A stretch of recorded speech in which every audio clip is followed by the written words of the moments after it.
In Copenhagen, Secretary of State Hillary Clinton announced the U.S. will lead an effort to raise $100 billion to help the world's poorest countries fight global warming. The hope is it will give those countries a stake in climate talks and help pave the way to a deal before the summit ends. Have left here. It can no longer be about us versus them. This group of nations pitted against that group. We all face the same challenge together. Joining me from Copenhagen, Democrat Ed Markey, part of a congressional delegation to the summit and co-author of the climate legislation that has passed the House. It's good to see you today, Congressman. Thank you. Thank you for having me on. When Senator Clinton is talking about it can no longer be us versus them, the developing nations of the world certainly see it that way. Do you think that all nations should be held to the same standard? For instance, should China have to declare in writing what it intends to do on carbon emissions? Well, the announcement by Secretary Clinton today is something that goes a long way towards dealing with the concerns which the developing nations of the world had here in Copenhagen. And this commitment to work with other developed nations to raise the $100 billion that would help the developing world, I think will go a long way towards healing any of the rifts that existed here in Copenhagen thus far this week. And I think it was a huge step forward.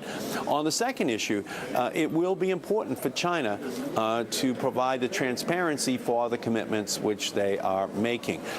Each country must do its fair share in order to solve this problem. And it's important, if China is going to make commitments, that it be possible for the rest of the world to make sure that it is honoring them. And that's all that's really in question here. And I believe that ultimately we will be able to resolve that issue as well and reach a successful conclusion to this summit. Congressman, that's one of the issues that was a sticking point in the Kyoto Treaty, because you would not get, back then in Kyoto, you did not get these developing nations promising to sign on in written language that they would cut their emissions. And now here we are back in Copenhagen, and the same thing is happening. China's saying, look, we are going to cut emissions. We're just not going to sign the letter of the, we're going to do it in spirit, not in letter. You're not going to get from us a signature saying that we promised to do it. The U.S. is insisting on that. If you walk away from this summit without written agreements from these countries, will this be a failure? Well, you already heard what Secretary Clinton said about that subject. I believe that that was a concern that the developing nations had as well. What we just did with this $100 billion commitment from all developed countries, I think it's going to help to leave that one remaining issue, the issue of transparency, as the sticking point.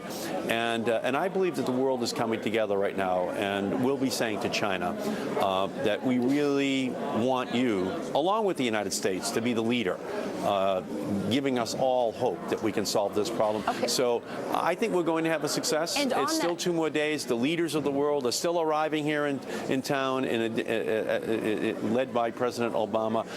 When it reaches that level, I think an agreement will be reached. Let me ask you, because yesterday on the front page of the Wall Street Journal, there was a big article about how China is a leader, actually, in some of this green technology, that because of their technical innovations, they're driving down the prices for eco-friendly technology. Do we really want China to be the leader, or are we missing the boat? Is the United States missing the boat on developing these exportable technologies, stuff that will give Americans jobs and bring money back here to home? Are we missing the boat on that front? Well, right now, your viewers know better than any other Americans that 1/2 of America's trade deficit is importing oil. 1/2 of our trade deficit. And we send that money to OPEC, we send that money to other countries that we really shouldn't be sending it to. The question for America right now is, are we going to commit ourselves to breaking our dependence upon imported oil by unleashing a technological revolution in America? Because if we don't, all we're going to do is substitute made by OPEC with made in China, because as you point out, they're becoming the world's leaders on wind, on solar, on geothermal, on all of these technologies that ultimately are going to be exported to every other country in the world. So this is our challenge. And if we do it right, we not only will back out the imported oil, but we'll create 2 million new jobs within our own country as the leading new manufacturing sector. Yeah, I'd like to see America's brain and muscle put to work on that front. Congressman, great of you to join us. Thank you for your time. Thank you for having me on.